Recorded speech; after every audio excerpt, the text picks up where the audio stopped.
Hey, what's up, guys? Want to do a video today. Someone asked me what my opinion is of the kind of do-all best AR. And that means a lot of different things to a lot of different people. So if you do certain things, long-range shooting, whatever, is going to be different than the home defense guy or the three-gun guy or whatever. So this is my own personal opinion of my setup. And like I said, yours may differ wildly from what I got here. So I'll just kind of cover the parts, what's in it, and a little bit of kind of why I chose certain parts on it. But the rifle itself is started as a 69 Colt LE 6920, complete lower.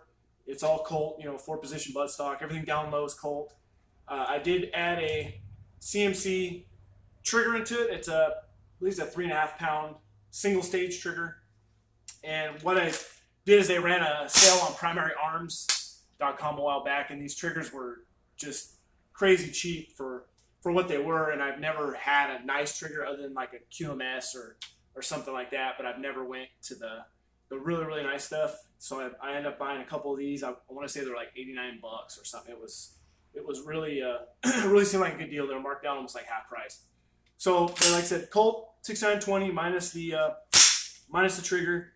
I went with the B5 Systems SOP mod stock, and I like it because it's got the wide cheek weld, and I like when you come up, I like a kind of a wider cheek weld to place your cheek. It just seems easier for me to get down on it for whatever reason.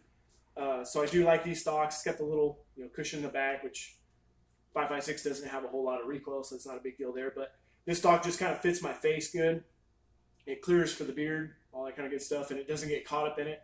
I had shot I think it was a Voltor stock one time, and they're kind of pieced together right here where the battery compartment is. And after like 2 rounds, my beard got caught in that thing, dude. That thing was a nightmare. So this one's all smooth. It's beard proof. Nothing to snag up on there. So it's high speed, low drag. The upper is a Colt 6921, which is probably the closest we can buy to the M4 setup. It's a 14.5 inch barrel, front sight base. I like on a hardcore kind of do-all beat-up rifle, I like the front sight posts more than I do a flip-up sight on the front, continuous rail. So this has the cutout. This is a Daniel Defense Omega X rail, and it's an older rail. I don't even think they make it anymore, but it's a 12-inch rail with a cutout for the front sight base. Nothing real special there, but like I said, it is a Daniel Defense, so it's a quality piece. The like I said, barrel's Colt 1-7 twist, 14.5 inch. I got a pinned and spaced BCM. It's either the Mod 1 or Mod 0, whichever the shorter one is. So I had to run a nut spacer to get it out to the 16.1, and then it's pinned and welded to make it legal per ATF rules that it's 16-inch overall permanently. And the light I ran is the Streamlight. It's the 2-cell one, the ProTac 2 XL or whatever it is, 750 lumen, I believe. And it's on a Haley Strategic Thorntail mount. I just like this mount because it sets it off, kind of that 45-degree angle and tucks it nice and close to the gun. In fact, it like lays on that rail right there, so you can't really get it any closer to the gun. And I kind of like that profile instead of having something spaced way out, straight 90 or whatever. So this one, that's why I ran that, because I like how close it tucks the light to the rail.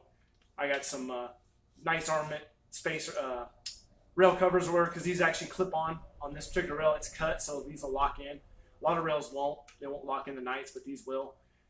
So I had some leftover nights from some old rails I had.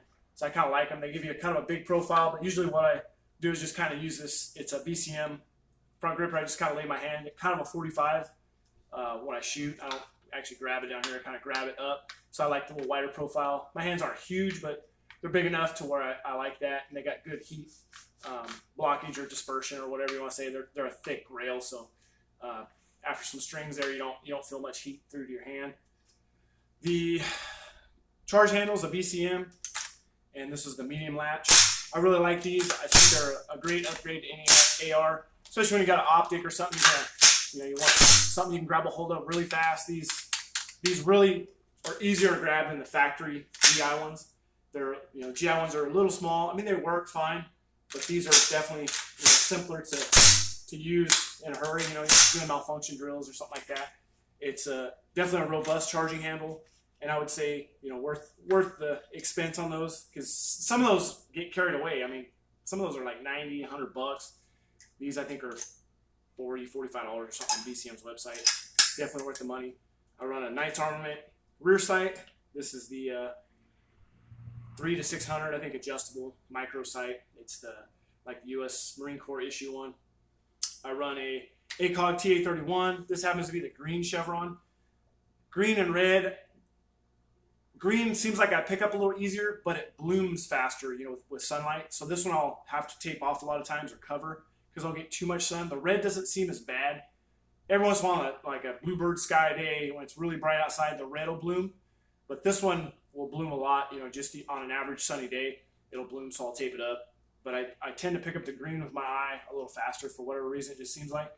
I ran it with an ADM quick release mount, so I can flop it off if it does happen to break, or want to take it off to clean it or whatever. They're supposed to hold 0, and I haven't pulled this off a lot, but it seems like that's been the case. I haven't really had to mess with it after I've taken it off, reattached it, as long as it goes back in the same spots and you space it up forward, the same place it was, and lock it down. And then I run the cram spacer to get that ACOG back because you have such a limited eye relief on the TA31s. You got like 1.5 inches. So that gets it over the rear sight and puts it back towards your eye. I always run the Vickers slings, the Blue Force Gear Vickers slings. This one happens to be, the QD attachment. It's got one built on the rail. It's got the BCM piece in the back for the end plate. It's got a BCM grip on it. BCM makes pretty quality stuff for decent cost. They're not like Knights that just, or like Gucci wear that's just super expensive. I mean, not to dig on Knights as far as them making quality stuff. It just, sometimes you're like, man, how'd they come up with that price? Because it's crazy. BCM doesn't seem to be like that. They make quality stuff for I'd say a fair price.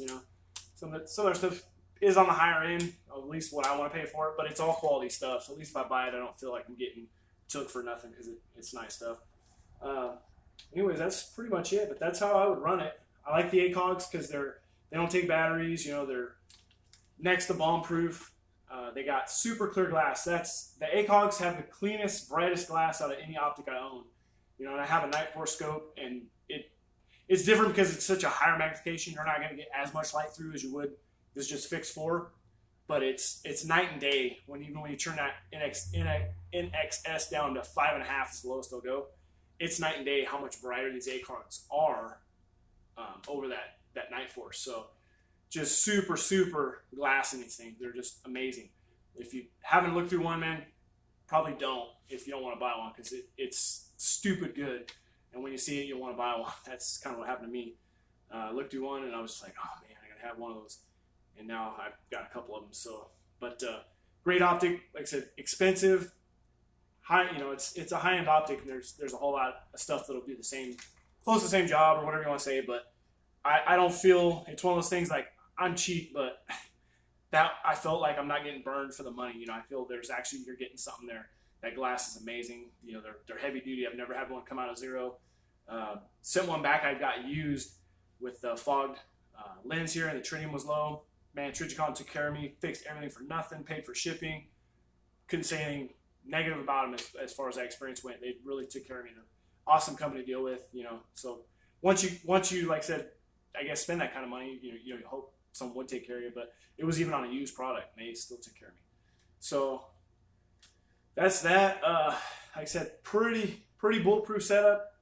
Like I said, I like the front post. If something should happen to that ACOG, you can flip it off. I can flip the backups up. I got that nice solid front post up there to aim with if I had to. But that's my idea, personal idea, and like I said, it's just a personal opinion of kind of if I had to have one AR, this would be it. I think this would be the setup.